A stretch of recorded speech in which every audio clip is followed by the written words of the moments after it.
I am Kirk Rasmussen, manager in styling for Harley-Davidson. Ben McKinley, I'm designer with Harley-Davidson Styling. Been there for a couple of years now. So with Breakout, we wanted to really take Softail family in a low, long, lean, pure direction, more muscular. So you'll notice that we've got this long and a low bike, but it's compact as well. And so we're kind of loosely inspired by some of our late 60s drag bike experiences, even though Ben wasn't alive at the time. Not really handcuffed by that theme. So we've got large wheels and tires on both ends, but we've chopped everything that's extraneous off the motorcycle. Every part has a purpose to it. And you notice this low profile that we have. You know, it starts with the tires and fenders and goes through the seat and console, handlebars. And we just want this bike that's very tough, low, and it has a pretty aggressive riding stance.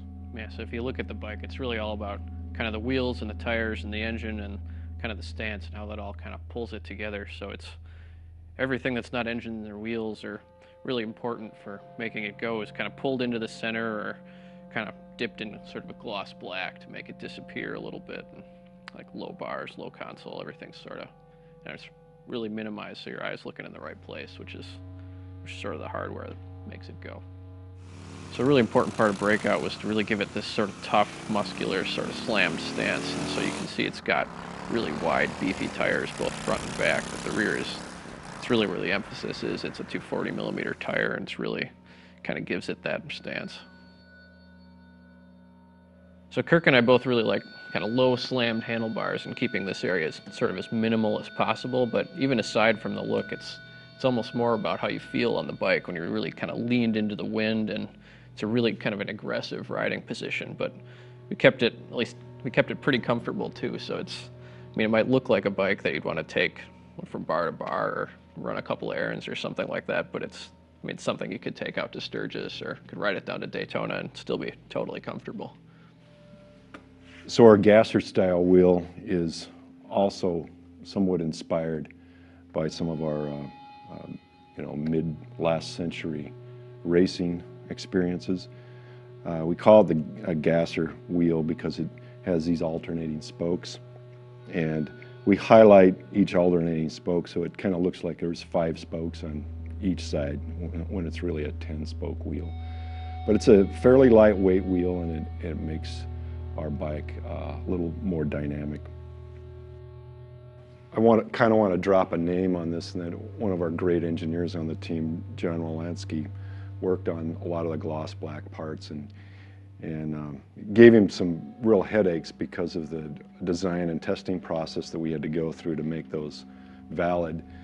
But I asked him, so what's your favorite part on Breakout? And he says, well, I'll have to say is as big a headache as the gloss black parts gave me, those are my favorite parts. It makes the whole bike seem unified and tight. So that was nice that he really takes ownership on that. Since we have to machine after the paint, we paint it a flat black or a denim black in our terminology, and then machine it and then put a clear over it, and that gives it that deep gloss look. And so it also, that's helping bring this bike together and unify it in this glossy black.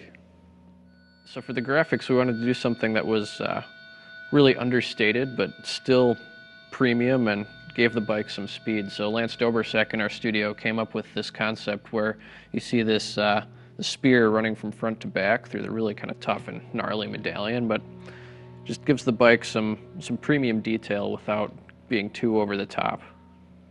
So again, when you look at this motorcycle, you see it's a low, long, lean line, and somewhat influenced by growing up near Magna, Utah, and going to the Bonneville Raceway and watching those drag bikes and cars and being very much influenced and impacted by that in my early years. If you weren't around in the late 60s, you witnessed that stuff firsthand. I think you still appreciate the really aggressive stance and how it feels to ride this bike and sort of the low-slung, muscular nature of it. We hope you'll really love this motorcycle. We can't wait to see people out there with grins on their faces and bugs in their teeth.